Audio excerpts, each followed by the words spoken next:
आ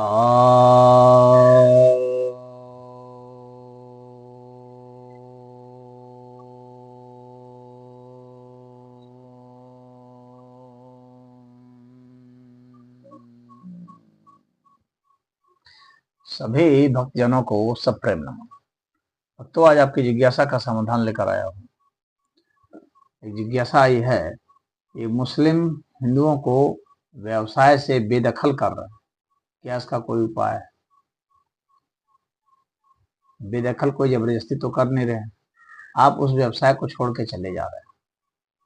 उस व्यवसाय को खराब मान लिया गया, सिर्फ सरकारी नौकरी को अच्छा माना जा रहा है। हिंदुओं की सबसे बड़ी परेशानी यह है, जो भी आपके जो पारंपरिक या जो भी आपके कुल के जो कर्म थे, जो कि काफी लाभदायक थे, उसको आप छोड़ देंगे, तो कर्म आप छोड़ देंगे तो जाहिर सी बात है कोई ना कोई ले लेगा। अब इसके बाद जैसे मान लीजिए कि छोड़ दिया, पुनः उसको ग्रहण करने की कोशिश करने लगे तो कंपटीशन होगा। अब मुस्लिमों ने एक वो सिस्टम शुरू किया है कि वे आपस में एक फंड बना लिया, और जैसे मान लीजिए कि ये कोई स्थान है, वहां पर जो है फल बेचना है, तो वे सब फंड बना करके, और जो वहां पर अ, हिंदू जो फल बेच रहा है उसे सस्ता वो देना लग रहे हैं। वो सस्ता कहाँ से दे पा रहे हैं? तो सस्ता दे रहे हैं उसी फंड की वजह से, यानी उसको समाज के द्वारा सब्सिडी दी जा रही है कि तुम बेचो, और बेच करके अंत में वो छोड़ के भाग जाएगा। उसके बाद फिर अपना बेचना, अपना जिस रेट से बेचना होगा। पहले इसको कंपटीशन से बाहर करो, जैसे जो बड़ी बड़ी कंपनियां अपनाती हैं वही उन्होंने सामाजिक स्तर पर अपनाया इस चीज को। तो आप भी उस चीज को अपनाइए।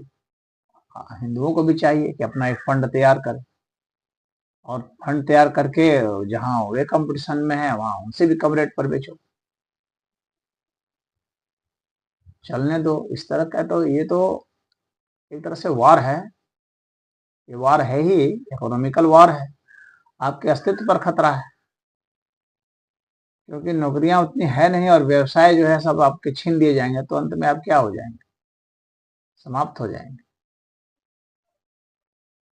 तो हिंदुओं को भी चाहिए कि वैसा फंड बना लें, और, और वहां भी सब्सिडी का प्रावधान रखें कि जहां पर भी इस तरह का कंपटीशन देखने में आता है वहां पर तुरंत जो है बैकिंग करें।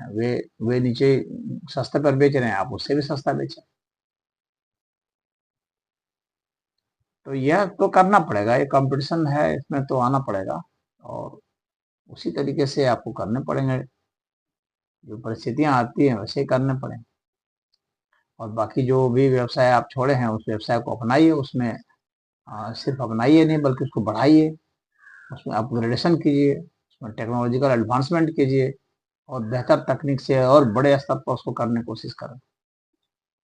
अब जो है चमड़े का कारोबार जो है चमार बिरादरी के लोग छोड़ दिए, तो इससे कितना नुकसान हो गया।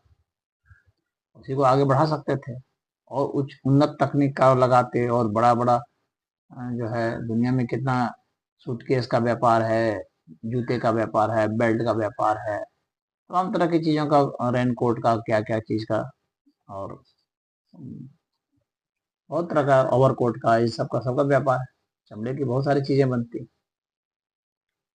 तो उसको बड़े स्तर पर ना करके उसको हे मान करके छोड़ दिया गया, तब दूसरे लोगों ने अपना लिया। तो इसी तरह से जितने भी हैं, चाहे मछुआरे हैं, चाहे कुंजड़े हैं, तो उन सभी चीज़ों में आपको जो है अपनाना है, और किसी भी प्रकार के बिजनेस को नहीं छोड़ना है। और जहाँ कंपटीशन है, सस्ते रेट पर वो बेच रहे हैं, तो हिंदू समाज को भी ऐसा चाहिए कि वो भी अपना एक फंड बनाए, और ठीक उसी स्टाइल में उनको मात दें। तो जहाँ से कंपटीशन जिस तरह का भी मिल रहा है, ये तो लव जिहाद में भी फंसाने के लिए जो है वो पैसा दे रहे हैं। इस अमुक बिरादरी की जाति को लड़की को फंसाओगे तो इतना पैसा, तो अमुक को फंसाओगे तो इतना पैसा, इस तरह से रेट रखे हुए हैं। गाड़ी उपलब्ध कराते हैं लुच्चे लफंगों को, और वे जो है फंसाने का काम, लव जिहाद का काम करते हैं। तो आपको उसका काउंटर तो करना ही पड़ेगा। और उनको उनके ही नक्शे कदम पर जो है चल करके मात देनी पड़ेगी। आपको न सिर्फ विजिलेंट रहना है बल्कि आक्रामक भी रहना है, तब जाकर के आप मात कर सकते हैं। तो व्यवसाय में भी होता है कि वहाँ वो खरीदते नहीं है, तो लोगों को भी चाहिए कि वहाँ खरीदने ही नहीं जाए, लेकिन चूंकि रेट सस्ता मिलता है तो इसलिए लोग चले जाते हैं। तो इसलिए एक तो यह बात समझानी है कि वो खरीदने ना जाएं, और खरीदना जरूरी है तो फिर हिंदुओं से खरीदें, और वहाँ पर हिंदू जो है वो व्यापारी हों तो और वे भी उसी रेट या उससे नीचे डाउन रेट पर बेच सकें, इसके लिए एक फंड हो, तब तो ये संभव है, क्योंकि व्यवसाय का यही नियम है। हरिओम।